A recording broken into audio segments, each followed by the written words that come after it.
माझा जो क्षेत्र आहे तो फारस एरियामध्ये आहे पूर्ण मतदारसंघ. पण रस्ते सुद्धा काढण्यासाठी आपले फारसमधले अधिकारी त्याला खोदायला टाकू देत नाही आतापर्यंत. साहेब मला बोलू द्या. 3-4 दिवसानंतर आज नंबर लागला याच्यात तरी बोलू द्या. अरे एक एक तास लोक बोलले आहे. बरं बोला बोला बोला बोला. एक तास बोलले आम्ही बसून राहिलो आहे. आता नंबर लागला बोलू द्या सर. अतिदुर्गम भागामध्ये जे माझ्या गरीब आदिवासी राहतो त्यांना जाण्यासाठी रस्ते नाही.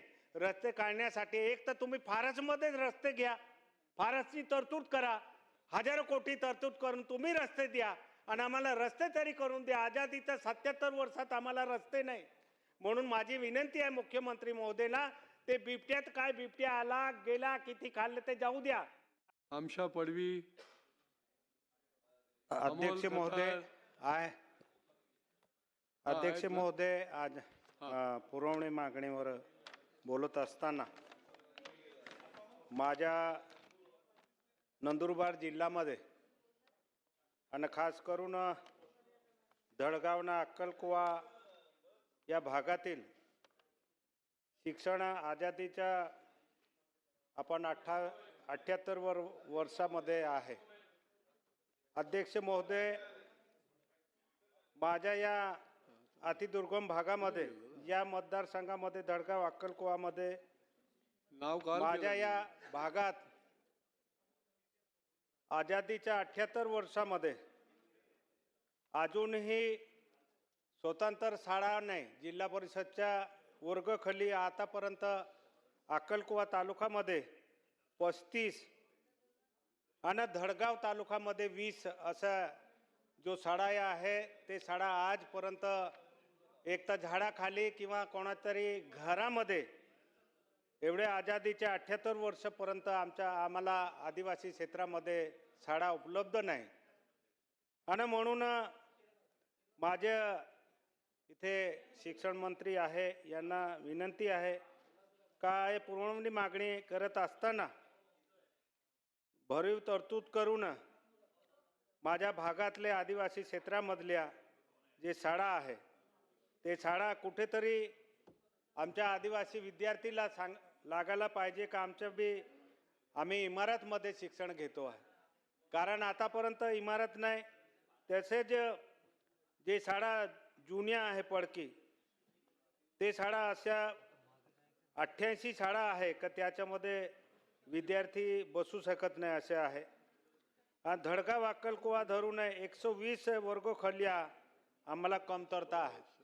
म्हणजे सांगण्याचे तात्पर्य अध्यक्ष महोदय, या आदिवासी क्षेत्रामध्ये आदिवासी मुले शिक्षण घ्यायला पाहिजे असं सर्व सरकारला सुद्धा वाटतो का आदिवासी पुढे यायला पाहिजे.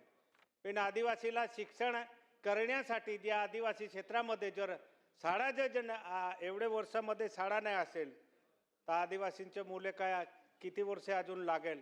म्हणून माझे अध्यक्ष महोदय विनंती आहे भरीव तरतूद करून माझ्या या नंदुरबार जिल्ह्यामध्ये धडगाव अक्कलकुवा तालुक्यातील जे बी शाळा आहे ते शाळासाठी निधी उपलब्ध करून देण्यात यावे. इथे जो वैद्यकीय मंत्री होता पण अध्यक्ष महोदय ते इथे नाही आहे. आमच्याकडे वैद्यकीय आरोग्य याच्यामध्ये जे बिरसा मुंडा या नावाचे वैद्यकीय जो मेडिकल आहे उघडला गेला आहे. पण त्याच्यामध्ये बोलत असताना मला हे दुःख आहे का तिथे दवाखाना तर तुम्ही उघडला आहे पण तिथे कर्मचारी दिले नाही. मग दवाखाना एक मेडिकल जो आमचा दवाखाना होता त्याच्या दवाखान्यामध्ये जो आपला मेडिकल जर उघडल्यानंतर सर्व ताबा सिव्हिल सर्जनचा सुद्धा मेडिकलवर जातो आणि मेडिकल जे अधिकारी आहे किंवा तिथे कर्मचारी आहे ते 350 कर्मचारी आतापर्यंत भरले गेले नाही या 2 वर्षामध्ये. तर अध्यक्ष महोदय, माझी विनंती आहे की माझ्या नंदुरबार जिल्ह्यामध्ये हा अतिदुर्गम भाग आहे आणि अतिदुर्गम भागातलं जे आमचं जे आरोग्य सेवा आहे, जर आरोग्य सेवामध्ये जर कर्मचारींना असेल तर आमच्या अतिदुर्गम भागामध्ये त्याचा काहीच फायदा होणार नाही. म्हणून माझे अध्यक्ष महोदय विनंती आहे का ताबडतोब जे डॉक्टर असेल, जे नर्स असेल ते ताबडतोब भरती करू नये. आमच्या अतिदुर्गम भागात नंदुरबार जिल्ह्यात ते देण्यात यावे हे माझी विनंती आहे. खास करून या आमच्या नंदुरबार जिल्हा हा आकांक्षित जिल्हा आहे. माननीय मुख्यमंत्री महोदयने सांगितलं की आकांक्षित जिल्ह्यामध्ये आम्ही आकांक्षित जिल्हा बाकीसुद्धा आम्ही त्याला समावेश केला आहे. पण त्या आकांक्षित जिल्ह्यामध्ये मी एक आमदार म्हणून काम करत असताना आकांक्षित जिल्ह्याच्या व्याख्या काय आहे हे आम्हाला आतापर्यंत कळली नाही. आकांक्षित जिल्हा हा नावाने आहे का? आकांक्षित जिल्हा नाव घेताना तिथे विकास होतो असं मी मानू शकत नाही. आकांक्षित जिल्हा एक नावाने आहे. नंदुरबारमध्ये आकांक्षित जिल्ह्यावर कोणताच काम होत नाही. म्हणून माझ्या अध्यक्ष महोदय याच्यावर सुद्धा लक्ष देणे हा गरजे आहे. नाही माननीय मुख्यमंत्री साहेबांनी आपल्याला सांगितलं का नवीन आकांक्षित जिल्हा निर्माण करतो तर तिथे सुद्धा फायदा होईल. पण त्या आकांक्षित जिल्ह्यामध्ये मी धडगाव अक्कलकोवामध्ये अतिदुर्गम भागामध्ये राहतो. त्या भागात कोणताच विकास नाही झाला.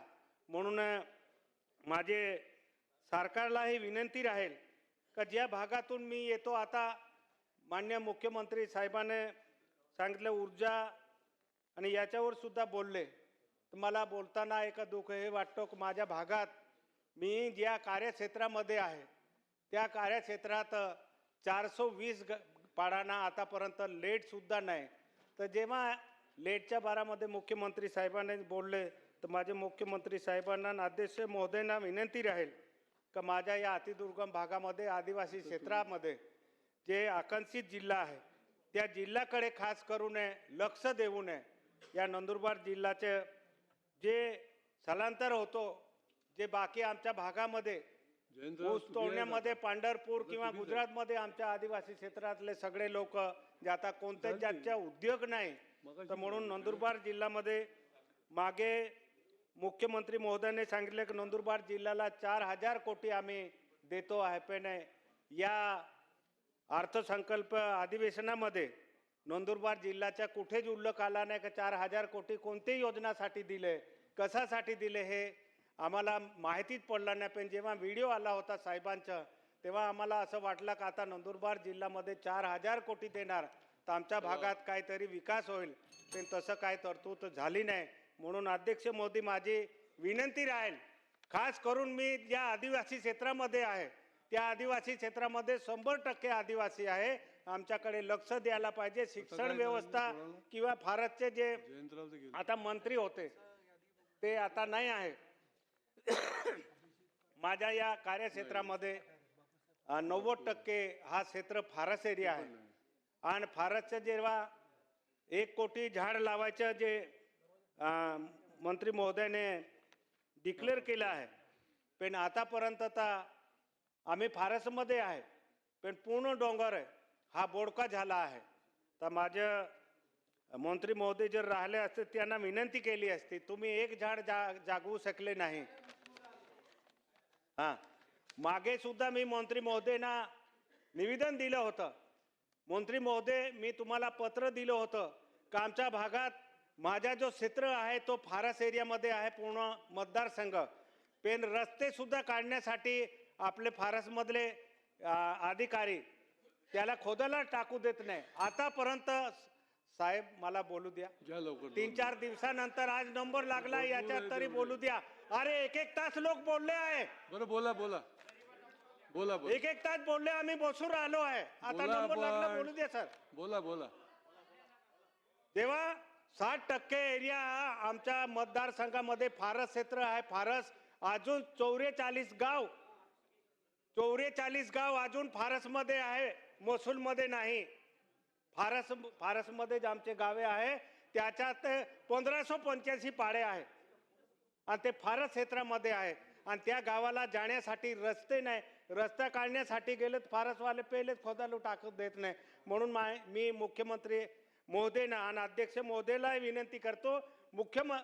मंत्री महोदयांना मी निवेदन दिलं होतं की सर माझ्या भागात लक्ष द्या, पण त्याच्या मला साधा उत्तर सुद्धा भेटला नाही.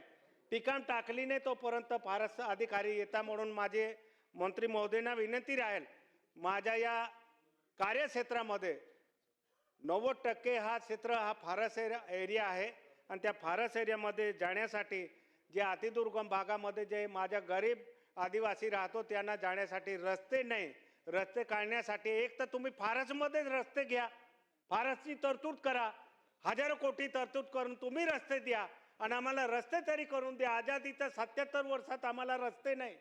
म्हणून माझी विनंती आहे मुख्यमंत्री महोदयांना, ते बिबट्यात काय, बिबट्या आला गेला किती खाल्ले ते जाऊ द्या, पण आम्हाला आझादीच्या 77 वर्षात रस्ते नाही भेटले तर त्याची तरी तरतूद करा आणि भरीव तरतूद करून माझ्या भागात या फारस क्षेत्रामध्ये दडगाव अक्कलकुवामध्ये फारसचे रस्ते तरी करून द्या, हे माझी विनंती आहे.